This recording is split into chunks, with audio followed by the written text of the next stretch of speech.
नमस्कार दोस्तों, चलिए जानते हैं हरियाणा के 50 फटाफट बड़ी खबरों को सिर्फ 10 मिनट में। लेकिन उससे पहले आप यह वीडियो कहां से देख रहे हैं, हमें कमेंट में जरूर बताएं। 125 दिन रोजगार की गारंटी, हरियाणा को ज्यादा फायदा। मुख्यमंत्री नायब सिंह सैनी ने विकसित भारत जी राम जी योजना के गिनाए लाभ। मुख्यमंत्री नायब सिंह सैनी ने विकसित भारत जी राम जी योजना पर विपक्ष के दुष्प्रचार का खंडन किया। उन्होंने बताया कि यह योजना पुरानी मनरेगा की कमियों को दूर कर ग्रामीण श्रमिकों और किसानों के कल्याण के लिए लाई गई है। इसमें रोजगार गारंटी 125 दिन की गई है और भ्रष्टाचार रोकने के लिए बायोमेट्रिक भुगतान जैसे उपाय शामिल हैं। केंद्रीय और नायब मंत्रियों के बीच खींचतान, 10 माह से अटका डिप्टी और सीनियर मेयर का चुनाव। गुरुग्राम और फरीदाबाद नगर निगमों में सीनियर डिप्टी मेयर और डिप्टी मेयर के चुनाव 10 माह से लंबित हैं। केंद्रीय मंत्रियों राव इंद्रजीत व कृष्णपाल गुर्जर तथा राज्य मंत्रियों राव नरबीर व विपुल गोये के बीच उम्मीदवारों पर सहमति न बन पाने के कारण यह गतिरोध बना हुआ है। भाजपा पार्षदों का बहुमत होने के बावजूद पार्टी के भीतर खींचतान से चुनाव अटके हैं। मजदूरों के पैसे खाने वाले कर रहे आंदोलन की नौटंकी, सीएम नायब सैनी का एपी कांग्रेस पर बड़ा हमला। हरियाणा के मुख्यमंत्री नायब सैनी ने कांग्रेस के मनरेगा आंदोलन को सिरे से खारिज किया है। उन्होंने कांग्रेस पर अपने कार्यकाल में मनरेगा में भ्रष्टाचार का आरोप लगाया। सैनी ने मोदी सरकार की वीबीजी रामजी योजना की सराहना की, जो मनरेगा की कमियों को दूर कर पारदर्शिता लाई है और रोजगार के दिन 100 से बढ़ाकर 125 किए हैं। रोहतक में वेनेजुएला पर अमेरिकी कार्रवाई के खिलाफ जोरदार प्रदर्शन, ट्रंप का फूंका पुतला। रोहतक के मानसरोवर पार्क में नागरिक मंच और विभिन्न सामाजिक संगठनों ने वेनेजुएला पर अमेरिकी कार्रवाई के विरोध में प्रदर्शन किया। प्रदर्शनकारियों ने अमेरिकी राष्ट्रपति डोनाल्ड ट्रंप पर वेनेजुएला के राष्ट्रपति निकोलस मादुरो और उनकी पत्नी के अपहरण तथा संप्रभुता कुचलने का आरोप लगाया। उन्होंने ट्रंप का पुतला दहन किया और अमेरिका की साम्राज्यवादी नीतियों की निंदा की। इसे मानवाधिकारों का उल्लंघन बताया। विश्व को मार्गदर्शन करने के लिए भारत को आंतरिक तौर पर करना होगा मजबूत, रोहतक में बोले दत्तात्रेय होसबाले। दत्तात्रेय होसबाले ने कहा कि भारत को विश्व का मार्गदर्शन करने के लिए आंतरिक रूप से मजबूत होना होगा। संघ 100 वर्षों से इस दिशा में कार्यरत है। उन्होंने सामाजिक सद्भाव और सज्जन शक्ति की एकजुटता पर जोर दिया ताकि जात पात की खाई को पाटा जा सके। होसबाले ने युवाओं को नशे से बचाने के लिए सामूहिक प्रयासों और नई शिक्षा नीति में नैतिक शिक्षा के महत्व पर भी बात की। उकलाना में दूषित पानी की सप्लाई जारी, लोगों में इंदौर जैसी घटना का डर। अधिकारियों पर लापरवाही का आरोप। उकलाना नगर पालिका क्षेत्र में दूषित पेयजल की समस्या गंभीर हो गई है।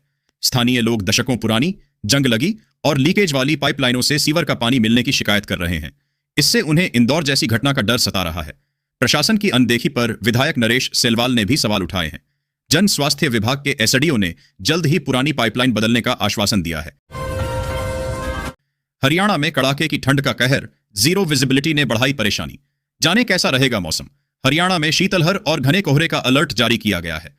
तापमान में गिरावट के साथ गुरुग्राम सबसे ठंडा रहा। 5 और 6 जनवरी को हल्के बादल छाने की संभावना है, जिससे रात के तापमान में और कमी आएगी। भारत मौसम विज्ञान विभाग ने कई जिलों के लिए ऑरेंज और येलो अलर्ट जारी किया है, जिससे दृश्यता प्रभावित होगी और हवाई उड़ानें भी रद्द हुई हैं। हरियाणा में पार्टी सिंबल पर नगर निगम के चुनाव लड़ेगी कांग्रेस। चंडीगढ़ में दिग्गज नेताओं की बैठक के बाद तैयारी तेज। हरियाणा में कांग्रेस ने सोनीपत, पंचकूला और अंबाला सिटी नगर निगम चुनावों की तैयारियां तेज कर दी हैं। पार्टी इन चुनावों में अपने सिंबल पर लड़ने की रणनीति बना रही है। चंडीगढ़ में हुई बैठक में वरिष्ठ नेताओं ने भाग लिया और जनहितैषी नीतियों के साथ जनता के बीच जाने का फैसला किया। ये चुनाव फरवरी-मार्च में होने की संभावना है। पंचकूला में महापौर पार्षदों का कार्यकाल समाप्त। निगम की कमान अब आयुक्त आर.के. सिंह के हाथों में। पंचकूला नगर निगम के महापौर कुलभूषण गोयल और पार्षदों का कार्यकाल समाप्त हो गया है। अब निगम की कमान आयुक्त आर.के. सिंह ने संभाली है। सिंह, जो पहले भी आयुक्त रह चुके हैं, लंबित विकास कार्यों को गति देने पर ध्यान केंद्रित करेंगे। इनमें खेल सुविधाएं, निगम कार्यालय भवन का निर्माण, साइकिल परियोजना और डंपिंग ग्राउंड की सफाई शामिल है। उन्होंने निवृत्तमान महापौर और पार्षदों को उनके योगदान के लिए सम्मानित किया। हरियाणा में इंदौर जैसा खतरा, 18 जिलों के 51 गांवों का पानी जहरीला। कैंसर और डायबिटीज समेत इन रोगों के बढ़े मरीज। हरियाणा में पेयजल की गुणवत्ता बेहद खराब है, जिसमें नाइट्रेट, फ्लोराइड, आर्सेनिक और यूरेनियम जैसे रसायन निर्धारित मानकों से अधिक मात्रा में मौजूद हैं। केंद्रीय भूजल बोर्ड की रिपोर्ट के अनुसार प्रदेश का कोई भी जिला ऐसा नहीं है जहां नाइट्रेट की मात्रा अधिक न हो। यह जहरीला पानी कैंसर, त्वचा रोग और अन्य गंभीर बीमारियों का कारण बन रहा है। भूजल का अत्यधिक दोहन और औद्योगिक व कृषि प्रदूषण स्थिति को और बिगाड़ रहा है, जिससे 3489 गांवों का पानी पीने लायक नहीं रहा। सरकार के प्रयासों के बावजूद चुनौती बनी हुई है। भाजपा के कार्यकारी अध्यक्ष नितिन नवीन से मिले कृष्णपाल गुर्जर। जानिए किन मुद्दों पर हुई बातचीत। केंद्रीय मंत्री कृष्णपाल गुर्जर ने नई दिल्ली में भाजपा के कार्यकारी अध्यक्ष नितिन नवीन से मुलाकात की। इस दौरान हरियाणा के राजनीतिक मुद्दों पर चर्चा हुई, खासकर भाजपा प्रदेश अध्यक्ष की संभावित घोषणा को लेकर। मुख्यमंत्री नायब सिंह सैनी सहित कई अन्य हरियाणा भाजपा नेता भी नवीन से मिल चुके हैं। गुर्जर ने नवीन के दीर्घ अनुभव और पार्टी के प्रति समर्पण की सराहना करते हुए कहा कि उनका नेतृत्व संगठन को और सुदृढ़ करेगा। विकसित हरियाणा का ब्लूप्रिंट, कौशल विकास और स्वरोजगार से युवाओं को ऐसे मिल रहा नया अवसर। हरियाणा अपनी बढ़ती आबादी को बोझ नहीं बल्कि मानव संसाधन मानकर विकास पथ पर अग्रसर है। कौशल विकास, स्वरोजगार और औद्योगिकीकरण के माध्यम से विकसित भारत 2027 और विकसित हरियाणा के लक्ष्य को प्राप्त करने की योजना है।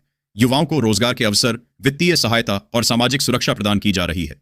कृषि और लघु उद्योगों को बढ़ावा देकर राज्य आर्थिक विकास में अग्रणी बन रहा है।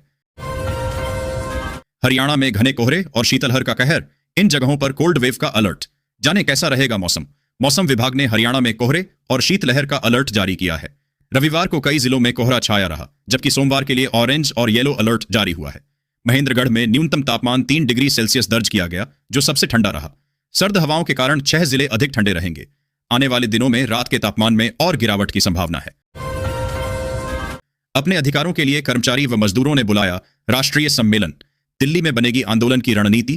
केंद्रीय ट्रेड यूनियन ने और सरकारी कर्मचारी फेडरेशन सरकार की नीतियों के खिलाफ राष्ट्रव्यापी आंदोलन तेज करेंगे। 9 जनवरी को नई दिल्ली में एक राष्ट्रीय सम्मेलन बुलाया गया है। इसमें पुरानी पेंशन, ठेका कर्मियों को नियमित करने, पीएसआईयू निजीकरण रोकने, श्रम कोड रद्द करने और बकाया डीए जारी करने जैसी प्रमुख मांगें उठाई जाएंगी। संगठनों का कहना है कि सरकार मजदूरों के अधिकारों का हनन कर रही है। निर्धारित समय से पहले रवाना हुई शताब्दी ट्रेन, 7 रेल कर्मचारियों पर गिरी गाज। चंडीगढ़ रेलवे स्टेशन पर कालका नई दिल्ली शताब्दी एक्सप्रेस के निर्धारित समय से पहले रवाना होने के गंभीर मामले ने तूल पकड़ा है।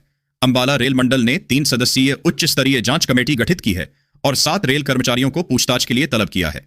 जीआरपी ने भी संचालन में लापरवाही का मामला दर्ज कर जांच शुरू की है। यात्रियों की शिकायत पर रेलवे बोर्ड ने भी प्रारंभिक रिपोर्ट मांगी है।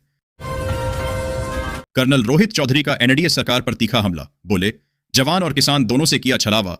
कर्नल रोहित चौधरी ने भिवानी के काकड़ौली हुक्मी में संविधान बचाओ मनरेगा बचाओ मिशन के तहत एनडीए सरकार पर हमला बोला। उन्होंने कहा कि जवान और किसान दोनों परेशान हैं, जबकि कॉरपोरेट घरानों का दबदबा बढ़ रहा है। कांग्रेस नेताओं ने मनरेगा बंद करने और बेरोजगारी पर सरकार को घेरा। आरोप लगाया कि भाजपा युवाओं को धोखा दे रही है और शिक्षा संस्थानों में पद खाली है। पंडित नेकीराम शर्मा हवेली में गांधी जी ने बनाई थी आंदोलन की रणनीति। 17 साल से संग्रहालय बनने का इंतजार, कहां सोया प्रशासन। भिवानी में स्वतंत्रता सेनानी पंडित नेकीराम शर्मा की ऐतिहासिक हवेली 17 साल से संग्रहालय बनने का इंतजार कर रही है। महात्मा गांधी और कस्तूरबा गांधी जैसे नेताओं ने यहां स्वतंत्रता आंदोलन की रणनीति बनाई थी। 2008 में संग्रहालय बनाने की घोषणा और मरम्मत पर लाखों खर्च होने के बावजूद यह परियोजना अधूरी है। परिवार और पूर्व विधायक सरकार से इसे राष्ट्रीय स्मारक बनाने की अपील कर रहे हैं। दिल्ली मथुरा हाईवे की सर्विस रोड सीवर के पानी में डूबी। 1 महीने से चुप्पी साधे बैठा निगम और NHAI। फरीदाबाद में दिल्ली मथुरा राष्ट्रीय राजमार्ग पर एस्कॉर्ट्स मुजेसर स्टेशन के पास सर्विस रोड 1 महीने से सीवर के पानी में डूबी है। लगभग आधा किलोमीटर सड़क पर 1 फुट तक जलभराव है, जिससे सड़क टूट गई है और गड्ढे बन गए हैं। वाहन खराब हो रहे हैं, पर नगर निगम और NHAI अधिकारी समस्या पर चुप्पी साधे हैं। NHAI ने इसे नगर निगम का सीवर बताया है।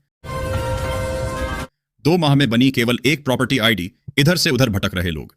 निगम को भी राजस्व का नुकसान। फरीदाबाद में प्रॉपर्टी आईडी के सब डिवीजन नियम से लोगों और नगर निगम दोनों को परेशानी हो रही है।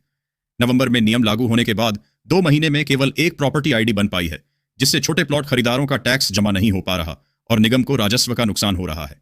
प्लानिंग ब्रांच को प्रक्रिया की स्पष्ट जानकारी नहीं है, जिससे फाइलें अटकी हुई हैं। पार्षद इस मुद्दे को उठा रहे हैं। फरीदाबाद में खारे पानी की आपूर्ति से लोग परेशान। नगर निगम पर फूटा गुस्सा। फरीदाबाद की डबुआ कॉलोनी NITB ब्लॉक में खारे पानी की आपूर्ति से लोग परेशान हैं। निवासियों ने नगर निगम में शिकायत की, लेकिन कोई समाधान नहीं निकला। अब कॉलोनी वासी इस मुद्दे पर रोष व्यक्त करने के लिए जल्द ही नगर निगम मुख्यालय जाएंगे। यह समस्या लंबे समय से बनी हुई है, जिससे दैनिक जीवन प्रभावित हो रहा है। गुरुग्राम में 36 घंटे बंद रहेगी मास्टर जलापूर्ति। कई सेक्टरों और गांवों में रहेगी पानी की किल्लत। गुरुग्राम महानगर विकास प्राधिकरण GMDA ने 7 और 8 जनवरी 2026 को 36 घंटे के लिए मास्टर जलापूर्ति बंद करने की घोषणा की है। यह चंदू बुढ़ेड़ा वाटर ट्रीटमेंट प्लांट और सेक्टर 51 बूस्टिंग स्टेशन के रखरखाव कार्य के लिए किया जाएगा। इससे सेक्टर 37 से 64 तक बादशाहपुर और खांडसा सहित कई क्षेत्र प्रभावित होंगे। GMDA ने निवासियों से पानी का संयमित उपयोग करने की अपील की है। गुरुग्राम में गैंगस्टरों पर पुलिस का शिकंजा। सुनील तोता की संपत्ति की सील। बनारसी का घर किया जमींदोज। गुरुग्राम पुलिस ने गैंगस्टर सुनील तोता और बनारसी के खिलाफ बड़ी कार्रवाई की। सुनील तोता की अवैध संपत्ति सील कर दी गई, जबकि बनारसी द्वारा सरकारी जमीन पर बनाए गए 5 मंजिला मकान को ध्वस्त कर दिया गया। पुलिस ऐसे अपराधियों पर नकेल कस रही है जिन्होंने आपराधिक गतिविधियों से अवैध संपत्ति अर्जित की है। यह कार्रवाई अपराधियों के खिलाफ अभियान का हिस्सा है। गुरुग्राम की सड़कों के लिए 470 करोड़ का mega clean up plan. 3800 kilometre लंबी सड़कें होंगी धूल मुक्त। गुरुग्राम नगर निगम ने सड़कों से धूल हटाने और वायु गुणवत्ता सुधारने के लिए 470 करोड़ रुपए की मेगा सफाई योजना तैयार की है। यह प्रस्ताव सरकार की मंजूरी के लिए भेजा गया है। योजना में मशीनीकरण, जोन आधारित निगरानी और निजी एजेंसियों की जवाबदेही शामिल है। 39 नई रोड स्वीपिंग मशीनें खरीदी जाएंगी, जिससे रात में सफाई दोगुनी होगी और शहर की स्वच्छता रैंकिंग बेहतर होगी। सभी महिलाओं को बीमा सखी योजना में 7,000 की नौकरी मिलना हुआ शुरू। अगर आप एक महिला हैं और घर से काम करके अच्छी कमाई करना चाहती हैं, तो LIC की बीमा सखी योजना आपके लिए बेहतरीन विकल्प हो सकती है। आज के इस दौर में जहां महिलाओं को आर्थिक स्वतंत्रता की जरूरत महसूस हो रही है, बीमा सखी योजना 2026 के जरिए आप बीमा एजेंट बनकर हर महीने 7,000 रुपए तक की स्टाइपेंड और कमीशन कमा सकती हैं। सोना चांदी में तूफानी तेजी, दिन भर में 10,000 रुपए बढ़े दाम। सिल्वर इतिहास रचने से सिर्फ 100 रुपए दूर। जनवरी को घरेलू वायदा बाजार MCX पर सोने और चांदी की कीमतों में भारी उछाल दर्ज किया गया। 24 कैरेट सोना 2,300 रुपए प्रति 10 ग्राम महंगा हुआ, जबकि चांदी ने 10,000 रुपए प्रति किलो की छलांग लगाई। इस अचानक तेजी से बाजार में हलचल मच गई है और निवेशकों व आम लोगों के मन में भविष्य की कीमतों को लेकर सवाल उठ रहे हैं। शादी, ब्याह और निवेश की योजना बना रहे लोगों के लिए ताजा भाव जानना महत्वपूर्ण है। PM आवास की नई सूची हुई जारी। 1,20,000 खाते में आना हुआ शुरू। अगर आप गरीब या मध्यम वर्गीय परिवार से हैं और अपना खुद का घर बनाने का सपना देख रहे हैं, तो प्रधानमंत्री आवास योजना आपके लिए एक वरदान साबित हो सकती है। 2026 में इस योजना की लाभार्थी सूची जारी होने वाली है, जो लाखों परिवारों को पक्के मकान का हक दिलाएगी। बुजुर्गों, विधवाओं और दिव्यांगों के लिए बड़ी राहत। पेंशन में हुई जबरदस्त बढ़ोतरी। सरकार ने सामाजिक सुरक्षा को मजबूत करने की दिशा में एक अहम कदम उठाया है। बुजुर्गों, विधवाओं और दिव्यांग नागरिकों को आर्थिक सहारा देने वाली पेंशन योजनाओं में बढ़ोतरी की घोषणा की गई है। लंबे समय से पेंशन राशि बढ़ाने की मांग कर रहे लाभार्थियों के लिए यह फैसला राहत भरा माना जा रहा है। बढ़ती महंगाई के बीच यह कदम लाखों जरूरतमंद परिवारों के लिए सहायक साबित होगा। करनाल में 1.5 किलो सोना लेकर पैदल भागे बदमाशों का नहीं लगा सुराग। पुलिस के हाथ अब तक खाली। करनाल के सेक्टर 16 में एक सर्राफा कारीगर आदिक पाटिल पर हमला कर बदमाशों ने 1.5 किलो सोना और 15 लाख रुपए लूट लिए। शनिवार रात हुई इस वारदात के बाद बदमाश पैदल ही फरार हो गए। पुलिस की 5 टीमें CCTV फुटेज खंगाल रही हैं, लेकिन अभी तक लुटेरों का कोई सुराग नहीं मिला है। घायल कारीगर का अस्पताल में इलाज चल रहा है। कुरुक्षेत्र के डिप्टी कमिश्नर विश्राम कुमार मीणा को करनाल के डिप्टी कमिश्नर का अतिरिक्त प्रभार सौंपा है। यह आदेश तत्काल प्रभाव से लागू होगा और उत्तम सिंह के प्रशिक्षण अवधि के दौरान यानी 30 जनवरी 2026 तक प्रभावी रहेगा। नारनौल में CM फ्लाइंग स्क्वाड की बड़ी कार्रवाई। राजस्थान से दिल्ली तक अवैध रूप से चल रही 4 बसें पकड़ी। नारनौल में CM फ्लाइंग स्क्वाड ने बड़ी कार्रवाई की। राजस्थान से दिल्ली रेवाड़ी रूट पर अवैध रूप से चल रही 4 प्राइवेट बसों को बिना परमिट के पकड़ा गया। इन बसों पर कुल 81,000 रुपए का जुर्माना लगाया गया। ये बसें परिवहन विभाग को लाखों का चूना लगा रही थीं। CM फ्लाइंग की जांच जारी है और भी बसें पकड़ी जा सकती हैं। हेमसा सदस्य 11 फरवरी को पंचकूला में करेंगे हल्ला बोल प्रदर्शन। मांगों को लेकर सौंपा झापन। Haryana education ministerial staff association HEMSA 11 फरवरी को पंचकूला में अपनी मांगों को लेकर हल्ला बोल प्रदर्शन करेगा। रेवाड़ी में जिला प्रधान कर्ण सिंह गुर्जर के नेतृत्व में जिला शिक्षा अधिकारी विजेंद्र हुड्डा को ज्ञापन सौंपा गया। प्रमुख मांगों में ऑनलाइन ट्रांसफर नीति की समीक्षा, पुरानी पेंशन बहाली, वेतनमान में संशोधन और पदोन्नति नीति शामिल हैं। सोनीपत के इस गांव को मिली बड़ी सौगात। 10 लाख रुपए में बनकर तैयार हुआ शानदार पार्क। सोनीपत के गोहाना स्थित छिछड़ाना गांव में 10 लाख रुपए की लागत से भगवान परशुराम पार्क का लोकार्पण किया गया।